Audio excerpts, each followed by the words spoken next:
하나님의 말씀 보겠습니다. 요한복음 10장 28절에서 29절까지 말씀을 교독하도록 하겠습니다. 요한복음 10장 28절, 29절 말씀입니다. 우리 한 목소리로 두 절 함께 읽도록 하겠습니다. 내가 그들에게 영생을 주노니 영원히 멸망하지 아니할 것이요 또 그들을 내 손에서 빼앗을 자가 없느니라. 그들을 내게 주신 내 아버지는 만물보다 크심에 아무도 아버지 손에서 빼앗을 수 없느니라. 아멘. 이제 우리가 계속해서 구원의 확증에 대해서 함께 말씀을 나누고 있습니다. 우리는 하나님의 은혜로 구원을 받은 자들입니다. 그리고 구원받을 자에게는 구원의 확증이 있다라고 말씀하고 있습니다. 이것은 구원의 확신을 가질 뿐만 아니라 구원받은 자로서의 증거들이 나타남을 말씀하고 있는 것입니다. 그것은 우리가 회개에 합당한 열매를 맺는 것으로 나타나기도 하고 물과 성령으로 거듭난 새 사람으로 살아가는 삶의 모습을 갖고 나타나기도 합니다. 또한 빛의 자녀로서 빛의 열매를 맺기도 합니다. 하나님의 자녀는 거룩한 자가 되어 거룩한 자로 살아가야 한다는 것입니다. 오늘은 구원과 관련해서 성도의 견인, 즉 우리가 신앙을 포기하지 않고 끝까지 견디고 구원을 얻는 것에 대해서 함께 나누는 시간을 가지려고 합니다. 장로교는 칼빈주의, 개혁주의를 따르고 있는 신앙의 노선들을 가지고 있습니다. 그런데 이 칼빈주의에서는 매우 중요한 5대 교리가 있습니다. 그것을 영어의 머리 글자를 따서 칼빈주의 5대 교리를 가리켜서 튤립이다 이렇게 말하기도 합니다. 그것은 전적 부패, 무조건적 선택, 제한된 속죄, 불강력적 은혜, 성도의 견인 이렇게 5가지로 설명을 하고 있습니다. 여기서 이 전적 부패, 때로는 전적 타락이라고 하는 것은 인간은 전적으로 부패하고 타락했기 때문에 스스로의 힘으로는 하나님을 찾을 수도 믿을 수도 없다는 것을 말씀하고 있는 것입니다. 스스로의 어떤 노력이나 능력으로 구원을 얻을 수 없다는 것을 말씀하고 있습니다. 또한 이 무조건 선택이라고 하는 것은 하나님의 선택은 이미 창세전에 하나님의 기쁘신 뜻과 은혜에 의해서 결정되어졌다고 하는 것입니다. 인간의 어떤 선한 행위나 조건을 보고 선택한 것이 아니고 그것은 하나님의 긍휼하심과 사랑에 근거하고 있음을 말씀하고 있는 것입니다. 제한 속죄는 예수 그리스도의 십자가의 속죄는 모든 인류를 위한 것이 아니라 오직 택함을 받은 자들을 위한 것이다 라고 말하고 있습니다. 이것을 유효적 소명이다 이렇게 말하기도 합니다. 불가항적 은혜라고 하는 것은 인간은 하나님의 택한 자들을 향한 은혜의 부르심을 저항할 수 없다는 것입니다. 하나님이 우리를 택하시기로 구원하시기로 작정하시면 그것을 인간이 거부할 수 있는 능력이 없다는 것입니다. 그래서 때로는 하나님의 거룩한 부르심에 순종하지 않으면 만일 한난과 역경을 통해서라도 끝까지 하나님의 그 자녀를 부르시는 것들을 볼 수 있습니다. 그리고 마지막으로 성도의 견인입니다. 이것은 하나님의 선택과 구속을 받은 자들은 은혜로 믿음 안에서 지키시며 끝까지 견인하신다는 것입니다. 여기서 견인이라고 하는 것은 성령께서 힘을 주셔서 끝까지 인내하며 믿음을 지킬 수 있도록 하신다라고 하는 것입니다. 구원의 확신은 인간의 믿음이나 결단에 두지 않아야 한다는 것입니다. 우리의 구원의 확신은 바로 어디에 있습니까? 이 성도의 견인에 있습니다. 이 말은 우리는 하나님께서 우리를 구원하신 자를 지키시고 보호하시고 인도하시는데 구원의 확신이 있어야 됨을 말씀하고 있는 것입니다. 그런데 종종 구원의 확신을 자신의 느낌이나 경험이나 의지에 두는 경우들을 볼 수 있습니다. 그런데 그것을 확신을 두게 되면 인간의 감정은 쉽게 변하기 때문에 구원의 확신도 변합니다. 인간의 경험은 반복되지 않기 때문에 또다시 그런 경험이 주어지지 않았을 때는 구원의 확신이 흔들릴 수밖에 없다는 것입니다. 특히 인간의 의지는 연약하기 때문에 구원의 확신은 자주 흔들리고 넘어지는 것들을 볼 수 있습니다. 그래서 예배나 기도 혹은 신앙생활을 제대로 하지 못하거나 연약하여 죄를 범하게 되면은, 그리고 고난과 환난을 겪게 되면은 어떻게 일이 일어납니까? 자신이 구원을 받을 수 없을 수도 있다, 구원을 받지 못할 수도 있다라고 하는 두려움에 쌓이게 됩니다. 그리고 구원의 확신이 흔들리게 되면 신앙적인 무력함에 빠지기도 한다는 것입니다. 그러므로 구원의 확신은 우리 자신에게 두지 말고 하나님께 두어야 하는데, 특별히 이 하나님께 둔다고 하는 말은 성도의 견인에 두어야 한다라고 하는 것입니다. 왜냐하면 하나님이 우리를 지키시고 우리를 보호하시고 우리의 구원을 끝까지 하나님께서 보장해 주신다고 하는, 보존하신다고 하는 이 믿음에 두어야 함을 말씀하고 있는 것입니다. 그렇다면 성경은 성도의 견인에 대해서 무엇이라고 말씀하고 있습니까? 첫째는 하나님 아버지가 빼앗기지 않으신다는 것입니다.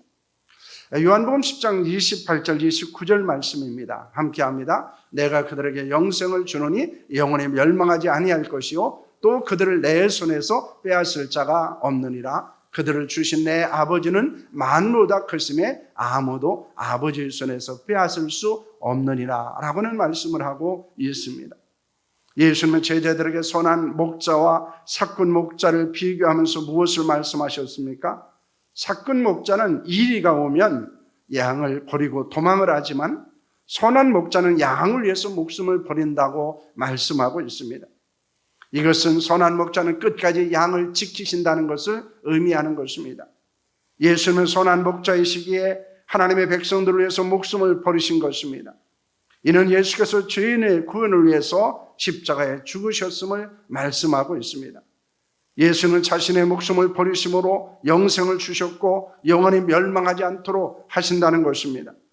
그 누구도 예수님의 손에서 택한 백성들을 빼앗을 수 없다고 말씀하고 있습니다. 또한 아버지 하나님은 모든 만물보다 위대하고 능력이 크신 분이십니다. 그러므로 아버지의 손에서 아무도 택한 자들을 빼앗아갈 수 없다고 말씀하고 있습니다. 그 하나님께서 구원을 받은 우리를 붙들고 보호하시기에 우리의 구원은 안전할 수 있다는 사실을 말씀하고 있습니다. 우리는 영원한 생명을 잃어버리고 멸망하지 않는다는 사실을 믿으시기를 바랍니다.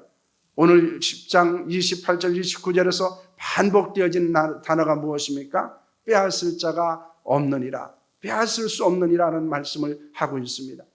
하나님이 우리에게 구원을 주시고 그것을 구원받은 자들을 결코 그 어떤 존재에게도 빼앗기지 않는다는 사실을 말씀하는 것입니다. 그러므로 우리는 이 성도의 견인은 바로 아버지 하나님께서 우리를 끝까지 지키시고 보호하시고 빼앗기지 않는다고 하는 그 믿음에 두실 수 있기를 소망합니다. 둘째로 하나님의 사랑에서 끊을 수 없습니다. 로마서 8장 38절과 39절 말씀입니다. 함께 합니다. 내가 확신하노니 사망이나 생명이나 천사들이나 권세자들이나 현재일이나 장래일이나 능력이나 높음이나 깊음이나 다른 어떤 피조물이라도 우리를 우리 주 그리스도 예수 안에 있는 하나님의 사랑에서 끊을 수 없으리라 라고 말씀하고 있습니다. 그 누구도 하나님의 택한 자들을 고발할 수 없습니다. 왜냐하면 의롭다고 하신 분은 하나님이시기 때문입니다. 그 누구도 택한 자들을 정죄할 수 없습니다. 왜냐하면 예수 그리스도께서 하나님의 우편에서 우리를 위해서 간구하시기 때문입니다. 그 어떤 환난이나 곤고나 박해나 기근이나 적신이나 위험이나 칼도 우리를 그리스도의 사랑에서 끊을 수 없는 줄로 믿습니다. 죽음이나 생명도 천사들이나 악마들도 현재일이나 장래일이나 어떤 능력도 높음이나 기쁨이나 다른 어떤 피조물도 그리스도 예수 안에 있는 하나님의 사랑에서 우리를 끊을 수 없다는 것입니다. 왜냐하면 하나님의 사랑은 포기하지 않는 사랑이기 때문입니다. 영원한 사랑이기 때문입니다. 하나님은 우리를 끝까지 사랑하십니다. 그 사랑에 우리의 구원을 안전하게 지키시며 보호하시는 줄로 믿습니다. 하지만 구원을 받았다고 확신을 갖고 아무렇게 살아도 된다고 하는 것은 아닙니다.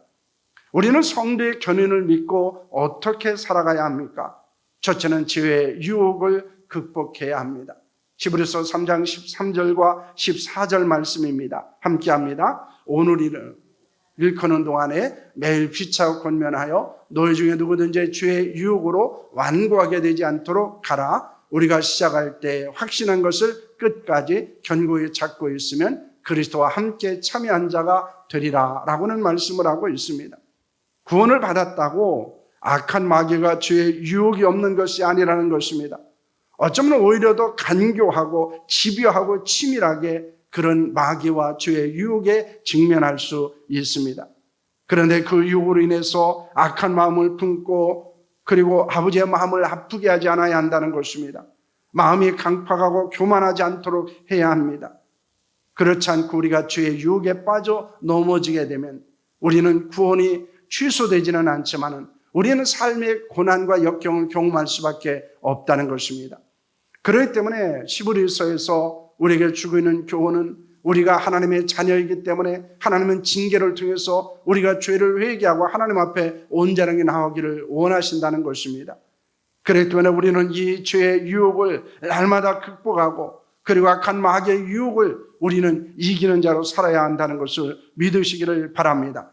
그러면 우리는 하나님 그리스도와 함께 거룩한 하나님의 영광에 참여하게 됨을 말씀하고 있습니다.